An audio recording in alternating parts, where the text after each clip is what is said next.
Viva a censura! Viva a censura! É isso aí, viva a censura!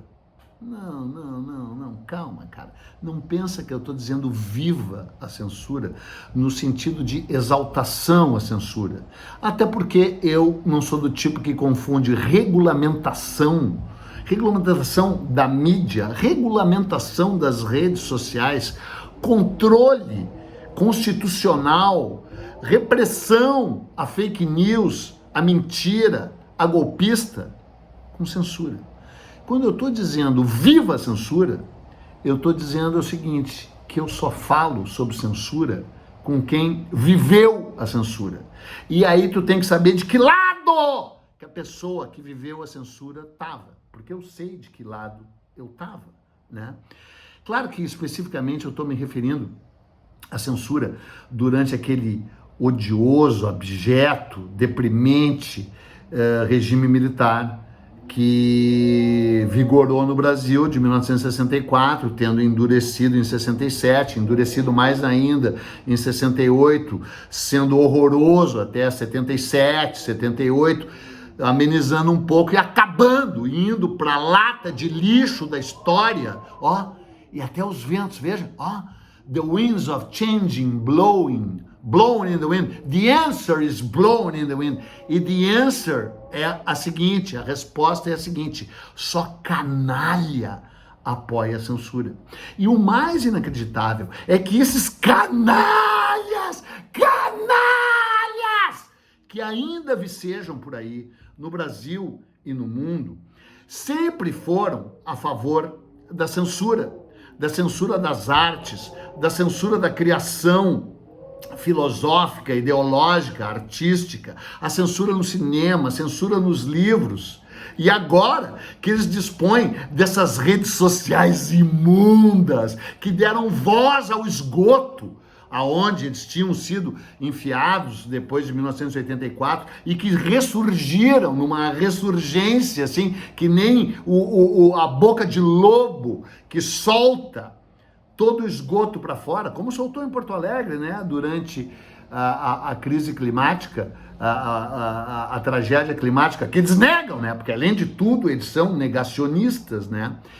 Aí agora que tem um ministro que evidentemente tem as suas polêmicas, que evidentemente, assim, não é uma hora herói que eu já queria ter na minha vida, mas que hoje é um herói, o Alexandre, o Grande de Moraes, que enfrenta essa gentalha, que prendeu essa gentalha, né? E que enfrenta esse escroto mor, essa pessoa repugnante, desprezível, da qual eu vou falar depois, se eu tiver saco e conseguir chegar até lá, porque como sempre eu tenho muita coisa a dizer, né? E nada se aproveita, não, muita coisa se aproveita, né? Enfrenta e tá vencendo esse Elon Musk, que além de tudo tá se revelando um covarde, né? Porque agora é arregão, né? Agora tá recuando, né? Já quer composições, já quer papapá, tomou as multas, diz que vai se... Mentiu, covarde sul-africano, covarde, mentiu que a liberação que houve no Twitter, o antigo X, sabe, o antigo X, é o antigo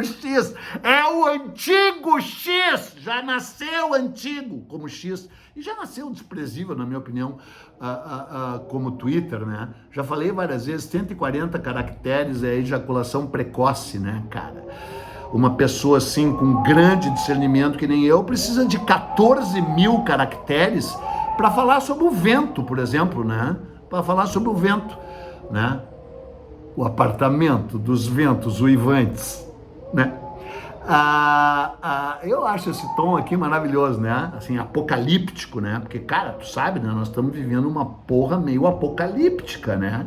E esse vento aqui, além de tudo, em Porto Alegre, aqui também sopra fumaça. Fumaça vinda de incêndios criminosos, que o próprio Elon Musk meio que nega, como tu vai ver. Mas voltemos à censura e voltemos de que lado que as pessoas estavam quando houve censura no Brasil. Para dizer a verdade, tem que começar no tempo que os continentes estavam Não precisa começar no tempo que os continentes estavam unidos, mas se tu começar com o Brasil de 1500, tu vai ver que o Brasil já entra no circuito da história ocidental sob o signo da censura. Não exatamente ali, bem naquele período, né? Mas, por exemplo, desde o alvorecer do Brasil foi proibido ter aqui prensa, imprensa, importação de livros e leitura. Isso se agrava brutalmente a partir de 1549, quando se estabelece o governo geral no Brasil, né? Porque a partir de 1540, Portugal tinha vivido o que se chamou de a Grande Viragem. O rei Dom João III, que era uma besta, tinha milagrosamente, através de um filósofo chamado Damião de Góis, mas se eu começar com essa história vai demorar meia hora, mas azar, tem gente que vê meia hora aqui de eu falando. O Damião de Góis era um dos maiores gênios já nascidos em Portugal, um filósofo humanista que tinha estudado com o Erasmo de Roterdã, aquele que escreveu o Elogio à Loucura, que é é um livro que virou uma peça devastadora, né, sobre como os humanos estão loucos e não prestam, né? Isso a gente já sabe. O Damião de Góis se aproximou do rei Dom João III e foi criado em Portugal um lugar chamado Colégio das Artes, onde se professava o humanismo renascentista. Aí os jesuítas tomam o poder em Portugal, fazem uma intriga fake, horrorosa, dizendo que um dos professores era homossexual, era gay, e que tinha um caso com os alunos, e era mentira! Acho que André Rezende, o nome desse professor, não me lembro. Eu conto um pouco dessa história num fabuloso livro meu melhor livro, falando sério, chamado A Coroa, a Cruz e a Espada. A grande viragem é quando Portugal desiste de flertar com o Renascimento, com o humanismo, com os ventos libertários que sopravam dos Países Baixos e opta pela contra-reforma, pela vanguarda do atraso, muito por influência nefasta da Espanha. Então tudo fica proibido, tudo fica proibido. Eu já falei aqui, vou mencionar de novo, um livro do Wilson Martins, chamado A História da Inteligência no Brasil, 7 volumes, vou repetir a piada de sempre, eu nem sabia que tinha tanta inteligência no Brasil para dar 7 volumes desse tamanho, e eu li muitas vezes, porque eu tenho dificuldade de absorver o que eu leio, tenho que ler 3 vezes, o volume 1, cuja primeira ou a última frase, não me lembro, é a seguinte: a história da inteligência no Brasil já nasce sob a égide da ignorância. Então sempre houve censura no Brasil. Depois que recrudesceu a Inquisição, acho que a primeira visita da Inquisição ao Brasil é 1590, claro que era para perseguir cripto-judeus, batizados em pé, cristãos novos, né? E também reprimir assim a libertinagem sexual, tal, mas também era para ver, lê ou não lê? Não pode ler. Os jesuítas decidiram que não podia ler, deixa que eu leio e conto para ti, na contramão do que dizia o Lutero, né, com a Reforma Luterana de 1517, que disse, você tem que ler, inclusive a Bíblia, não precisa da intermediação do clero, nem do papado, lê você, e fez uma grande campanha na Europa do Norte inteira pela alfabetização, um incentivo à leitura, e Portugal e Espanha na contramão. Isso continuou por séculos, né? Quando Dom João VI vem, ele traz a primeira imprensa, a primeira prensa para fazer a primeira imprensa, mas daí só existia a imprensa oficial, né? Esqueci o nome lá do jornal, Gazeta do Rio de Janeiro, sei lá, que era um jornal que era quase um diário oficial, né? Depois, à medida que o Brasil vai lutando pela sua independência, 1820, 1821, é que vão surgindo os primeiros jornais. Aliás, eu fiz um episódio para a série B de Brasil, 2ª temporada, que vai estrear dia 11 de novembro, e tu vai ver, porque é a melhor coisa que eu já fiz na minha vida, em termos de audiovisual, é uma série sobre a primeira Constituição brasileira, 5 episódios, sobre a primeira Constituição brasileira de 1824, né, na qual se discutiu em 1822, 23 e 24, a questão da liberdade de expressão e da liberdade de imprensa.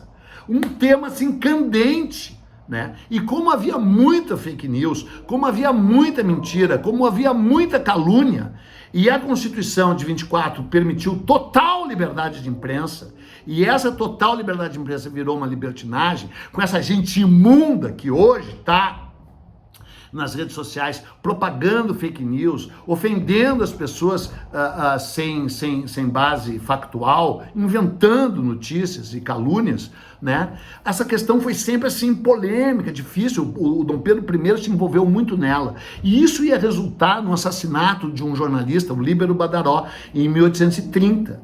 E por causa disso, o Dom Pedro I foi obrigado a renunciar em 7 de abril de 1831, e é esse o episódio da Série B do Brasil. Aí, com o Dom Pedro II, houve muito mais liberdade de imprensa, foi o melhor período da liberdade de imprensa no Brasil. Aí vem o golpe militar republicano, dado por milico canalha e golpista, tipo o Deodoro da Fonseca e o Floriano Peixoto, dois escroto, que tu tem que dizer que são escroto, porque o exército brasileiro é majoritariamente legalista. Olha aí os ventos soprando a meu favor. Não vou mais falar dos ventos agora, tu já sabe que tem, né? Não sei se eu já falei que aqui é o apartamento dos ventos uivantes. Já falei. Então, a gente tem que denunciar militar golpista. Militar golpista. Como o Deodoro, que era um estúpido, e o Floriano, que daí é uma coisa mais complexa, assim, né? Mas os dois, o Floriano botou o decreto rolha, fechou o Congresso e decretou censura total em 1891. E aí caiu porque ia sofrer impeachment, né? Aí vem a República Velha com todos os seus problemas, tá? Mas pelo menos era federalista, era liberal na economia, claro, concentradora de renda, que nem aquela coisa horrorosa da direita brasileira, né? Mas assim, se respirava uma certa liberdade, os jornais voltaram a florescer. Aí vem a Revolução de 1930, o golpe militar de 1930, e o Getúlio vai fazer o Brasil mergulhar na sua pior ditadura, a ditadura de 1937, do dito Estado Novo, cujo nome ainda pegou do Salazar. O que aliás me lembra que uma congressista americana chamada, acho que é Maria Ercília, uma coisa assim, Maria Ervilha Salazar, uma gusana, uma cubana refugiada, que é uma ex-jornalista, que é a congressista norte-americana, e pediu, que mostrou a foto tu viu, né? Mostrou a foto lá no Congresso americano pedindo que seja cancelado o visto do Alexandre de Moraes. Vê quem é essa Maria Ervilha? Vai lá, Salazar, que ainda tem o nome do Salazar! Esse ditador português, né? Inclusive, eu ia começar dizendo: Casa Branca pede o fim da censura, né? Porque pediu essa semana, né? O fim da censura ao TikTok. Era assim que eu ia começar esse vídeo. Casa Branca, enfim, reconhece que é um absurdo proibir o TikTok. Porque tu sabe, né? Eles querem proibir o TikTok. Que é chinês nos Estados Unidos, porque dizem que é espionagem chinesa. Talvez até seja. O TikTok tinha que ser proibido de existir só porque o TikTok tinha que ser proibido de existir, só porque existe o TikTok. Ele tinha que ser proibido pela sua própria natureza, daquelas dancinhas. Mas o argumento deles é que espiona. Só que é um argumento, na verdade, comercial. E aí eles apoiam o Elon Musk, que declarou seu voto ao Donald Trump. Essa escumalha, essa gentalha golpista que invadiu no dia 6 de janeiro lá o Capitólio. E o cara já abriu o voto dele. Daí os próprios democratas lá da Casa Branca, que são favoráveis a proibir o TikTok, agora dizem que o Alexandre de Moraes é censor. Então a gente vive nesse mundo horroroso, nesse mundo cuja cara mesmo é o próprio Elon Musk, né? Um cara nasceu em Pretória. Quem nasceu em Pretória e é branco já é eliminatório. Nasceu em Pretória, é africano, ele é branco, já é eliminatório, né? Claro que falar de bullying é complicado, né? Mas tu sabe que ele levou uma surra tão grande no colégio, tão grande, que eu não sei se foi com cadeirada. Mas tu fica pensando, será que estavam tão errados assim esses alunos que deram uma surra nele? Ele foi embora, fugiu, arregão, foi pro Canadá, né? Tu sabe que dizem que a grande influência nele é o Isaac Asimov, que ele leu, ele era um leitor ávido, parece que é um leitor ávido mesmo, que ele é um gênio indiscutível, né? Obviamente ele é um gênio, né? Só que ele é um gênio do mal. Ele é um gênio que, inclusive, representa a escória, né? E digo por quê? Porque ele leu o Isaac Asimov, outro gênio, né? Que só melhorou a humanidade, e a trilogia Fundação. E a frase que o marcou seria assim: qualquer pessoa com discernimento deve lutar contra a extinção da humanidade. Aí até já não sei. Contra a extinção da humanidade e por minimizar uma nova idade das trevas que vai surgir. Ou então, no mínimo, que essa idade das trevas seja da mais curta duração possível. Isso deve fazer as pessoas com discernimento e inteligência. Ele leu isso. Só que, na verdade, ele meio que luta pela extinção da humanidade, porque ele é negacionista, ele nega as mudanças climáticas, essa merda desse Twitter, o antigo X dele, ele nega. Ele, assim, tudo que é decente, ele nega. Ele é um escroto, ele é a condensação da escrotidão da humanidade, e provando que a genialidade também pode andar de braços dados com a escrotidão. Voltemos à censura. Aí, cara, chegou a censura que eu vivi. Porque eu entrei no jornal Zero Hora em 1976, para tu ver como eu sou velho, embora precoce, né? Entrei com 18 anos de idade, em 1976, no jornal Zero Hora aqui, né? Que aliás tinha surgido direto na esteira do golpe militar. A Zero Hora era a antiga Última Hora, do Samuel Weiner. Com o golpe militar, os atuais donos da Zero Hora se aproveitaram dessa mudança de regime, criaram a Zero Hora em abril de 1964, não pode ser mais claro, e mesmo assim foram alvo de censura um tempo depois. A censura começa no Brasil, nesse período aí, do militar, em 1967, com a censura prévia. Censura prévia. Tu tinha que escrever uma coisa no jornal, tinha que mandar antes pro censor para ver se ele aprovava ou não. E depois, a partir de 1970, se introjeta a autocensura, quando os próprios jornais já censuram a si mesmos. E um jornal covarde, como era a Zero Hora naquela época, introjetou plenamente. Quando eu entrei lá em 76, era um clima horroroso de autocensura, de papapá. Ao mesmo tempo, eram proibidas a produção literária, cinematográfica e teatral do Brasil por essa escumalha, por essa gente imunda que tá aí ainda e que saiu na rua pedindo a volta do regime militar, a volta do AI-5, a volta da ditadura, que votou numa excrescência que nem esse Jair Bolsonaro. Tu acredita? Agora me diz a questão de direita ou de esquerda. Já falei isso 1 milhão de vezes. Tu sabe, eu sou um cara de centro. A minha mãe, desde pequenininha, dizia: Eduardo, como tu és centrado. E olha como eu sou centrado. Olha aqui, tô quase no meio da tela aqui, inclusive, né?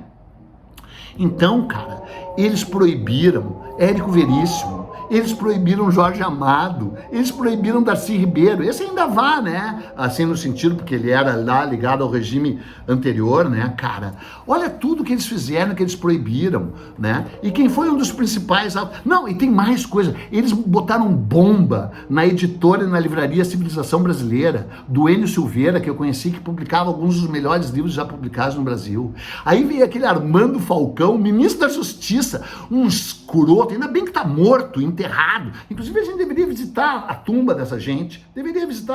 Já falei várias vezes aqui, deveríamos visitar certas tumbas, né? E o tal Armando Falcão, ele proibiu o balé Bolshoi, porque era russo, né?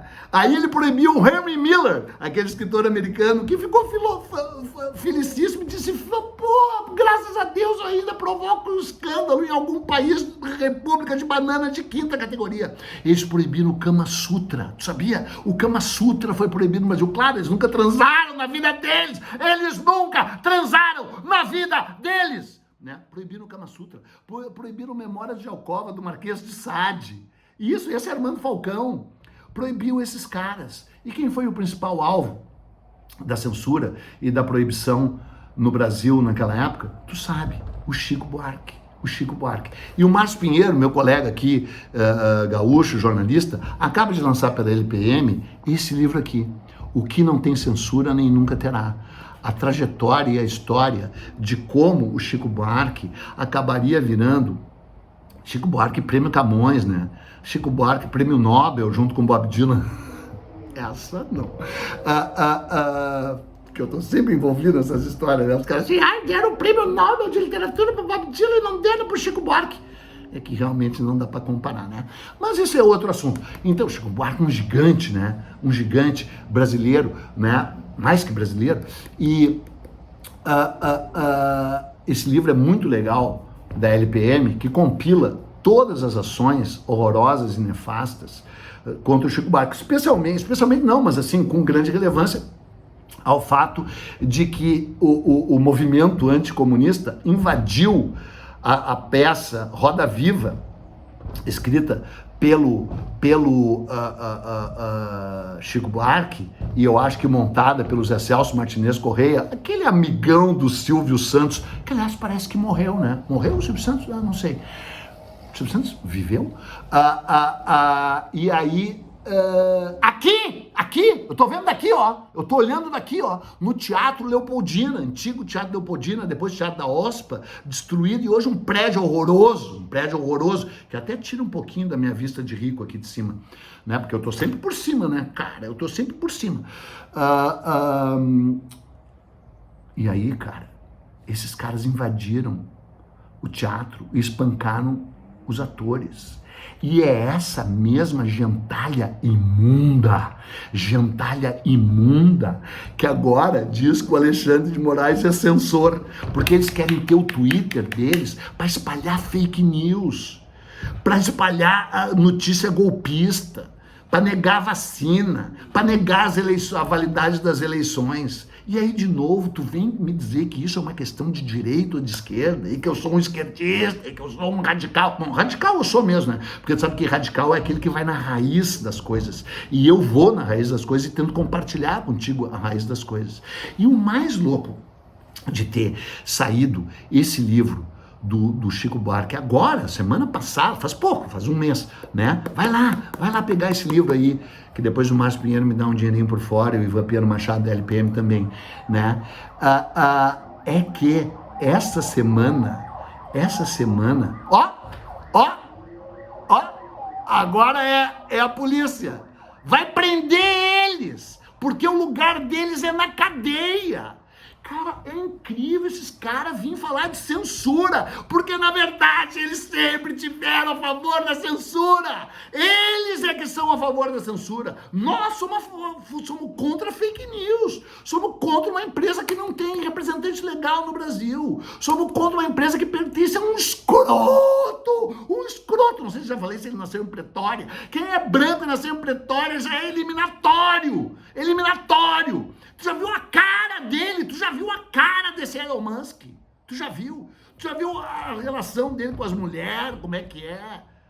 Bom, me acalmando como sempre, essa semana, o meu amigo e advogado, Vitor Drummond, advogado de direitos, um dos maiores especialistas no Brasil em direitos autorais, e o Lênio Streck ganharam uma ação contra outra criatura desprezível, que eu não queria nem dizer o nome, a gente tem que se rebaixar, né, e dizer o nome dessa gente, o tal Pavinato. Esse tal Pavinato, que tem um canal sem mimimi, que é uma das coisas, eu não vou dizer vai lá ver, né, porque tu sabe que quando tu odeia uma coisa, tu não tem que ver, mas ele tem um canal sem mimimi, que assim que tu tem que assistir com aquele saquinho de vômito. O cara, esse Pavinato, ele foi demitido da Jovem Pan. Tu imagina tu ser convidado para trabalhar na Jovem Pan, já é o fim de qualquer carreira de qualquer pessoa decente, sem exceção. E aí, porque eu sou a favor do regime de exceção, quando quem decide o que pode e o que não pode ser sou eu, evidentemente, né? Agora tu imagina tu ser demitido. Ele fez uma paródia de Cálice, do Chico Buarque e do Gilberto Gil. Proibida, a música Cálice foi proibida na época, foi mais uma das músicas proibidas do Chico. Depois liberada, tal, bababá. E aí ele fez uma paródia do Cálice contra o Alexandre de Moraes. E queria ter o direito de poder parodiar uma música que ia... Tu sabe a teoria do... Não é teoria, é a lei dos 3 passos. Tu não pode usar uma obra de alguém que confronte, que seja contra o interesse, o cerne original dessa obra, contra os interesses do autor da obra e que ofenda o cara que fez. Tu vai usar uma obra de um cara contra o que ele mesmo acha, e esse pavinato aí, essa excrescência, ele fez uma paródia de Cálice. E aí o Victor Drummond e o Lênio Streck entraram com uma ação contra o cara e proibiram que essa paródia continuasse sendo... se espalhando que nem um vírus nessas redes horrorosas, especialmente o tal fuckbook, dessa outra escória aí, que aí o tal Zuckerberg, né? Que é outra pessoa assim desprezível, né? E aí, tu imagina, se eu já não fumo muito o Steve Jobs, né? Que tomava LSD, que era fã do Bob Dylan, que era vegetariano, né? E que andava de pé descalço, tu imagina o que eu acho dos outros, né?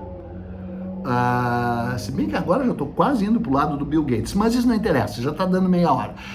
O que interessa é que a paródia foi proibida, daí ele disse, censura, me censuraram.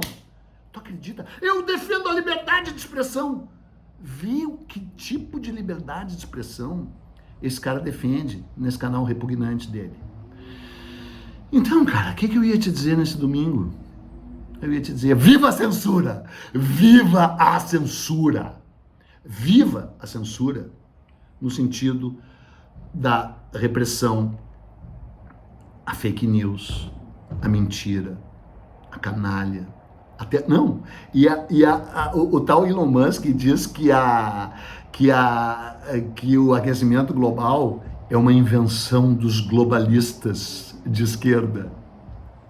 Ele não podia nem respirar, no meu modo de ver. Aliás, eu gostaria de, não no sentido de ser censor, eu gostaria de ser o ministro da respiração. Eu decido quem pode respirar e quem está condenado a uma vida anaeróbica.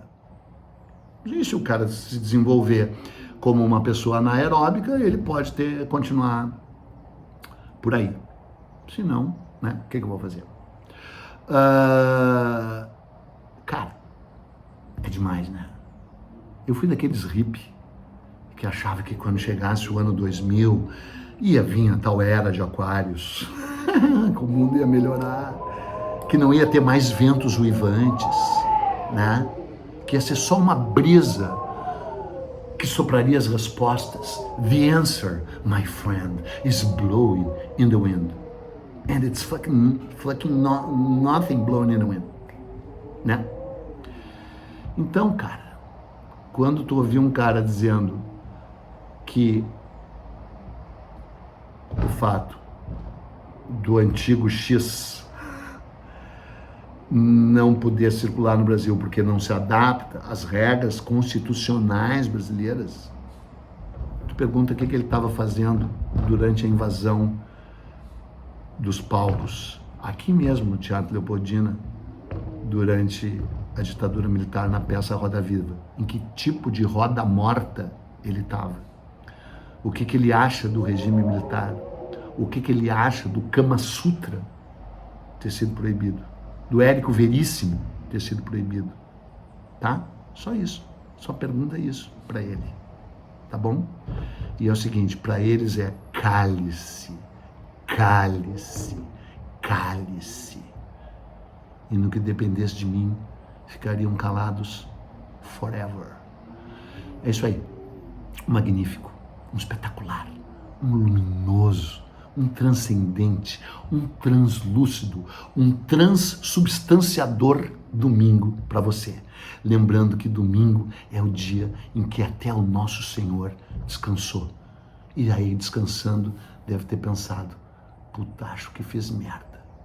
Criei os bípedes. Eu não vou deixar esses bípedes dizerem tudo que pensam.